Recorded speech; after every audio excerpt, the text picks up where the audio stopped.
Uppal Narapally elevated flyover corridor పనులు వెంటనే పూర్తి చేయాలని డిమాండ్ చేస్తూ మేడ్చల్ జిల్లాలో సిపిఎం నాయకులు నిరాహార దీక్ష చేపట్టారు. ఈ దీక్షలో సిపిఎం రాష్ట్ర కార్యదర్శి వర్గ సభ్యులు, మాజీ ఎమ్మెల్యే జూలకంటి రంగారెడ్డి పాల్గొన్నారు. Uppal Narapally elevated flyover corridor పనులు శంకుస్థాపన చేసి 7 ఏళ్లు గడిచిందని, పనులు మాత్రం 50% మాత్రమే పూర్తి అయ్యాయని విమర్శించారు.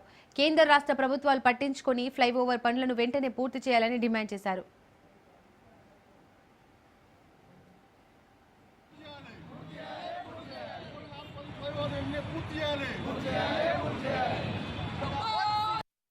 యాభై శాతం పనులు పూర్తి కావాలి.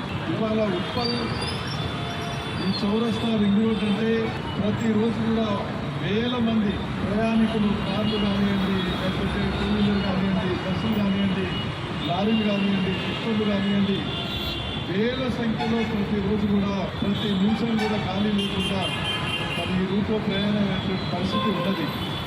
ఇంత ముఖ్యమైనటువంటి మరి ఈ పని పూర్తి చేయకుండా ఎందుకు నిర్లక్ష్యం చేస్తూ ఉన్నారు?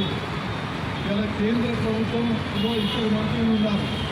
మన రాష్ట్రం నుండి కేంద్రంలో ఉన్నటువంటి మంత్రులు ఇద్దరు నుండి కూడా మన రాష్ట్రం నుండి కిషన్ రెడ్డి గారు